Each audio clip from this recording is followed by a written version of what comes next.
ভাবলে তো আমি দাঁড়াইতাম না। আমার রুচি এত খারাপ আমি হিরো আলমের পিছনে ছুটবো ভাই। আসলে স্পেশাল ভাবে কিছু বলার নাই।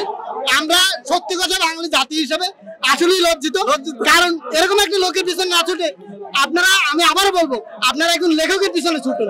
একজন তরুণ লেখককে আপনারা খুঁজে বের করুন। কি দ্বারা জনপ্রিয় আপনি বলেন? জনপ্রিয় হতে কি দিয়ে?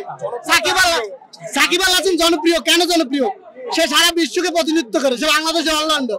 এখন হিরো আলম কিসের অলরাউন্ডার? কি মডেলিং করে, কি গান করে, কেন? বাংলাদেশে সে কমেডি করে, কমেডিয়ান, সে ভালো রুচি সম্পন্ন কমেডি করে। প্রত্যেকটা জিনিসের মাধ্যমে বেসিক একটা জিনিস থাকে যে আমাদের একটা শিক্ষা, কোনো কিছু নিয়ে শিখবো, আর আমরা শিখছি কি? তার কমেডি দিয়ে আমরা কিছু শিখতে পারতেছি। তারে দেখার মতো আমাদের মূলত কিছুই নাই।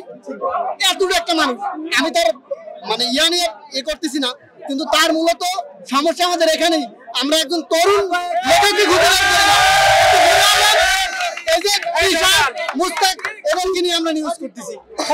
হিরো আলমকে আমরা কেন দেখতে আসবো? হিরো আলমই মনে হচ্ছে বাংলাদেশের কোন একটা ভ্যালুয়েবল পারসন। আসলে আমরা নিজেরাই তাকে সম্মানের জায়গায় পৌঁছে দিচ্ছি। আসলে যিনি এই সম্মানের যোগ্য, যারা তাদেরকে পছন্দ করে, তাদের রুচির ব্যাপারটা আসলে ভাবনা চিন্তার ব্যাপার।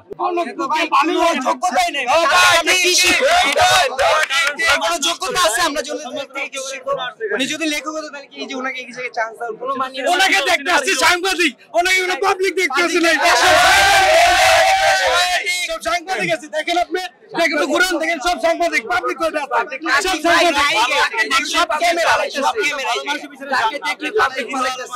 আপনারা ভালো করে কিছু জানেন। এই যে সূর্য আসছে ওই পাশে, দেখেন সবাই সাংবাদিক যায় না।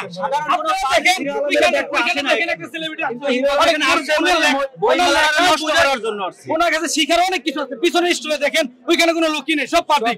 আরে এখানে আপনি নিজেই পাবেন, দেখেন কয়টা পাবলিক, কয়টা সাংবাদিক। আপনি এখানে কেন আসছেন? আমি আসছি কেন? ওইখানের জন্য আসি নাই। আমরা এই যে সাংবাদিক সবাই আসছে, আপনারা কিছু বলতে হবে।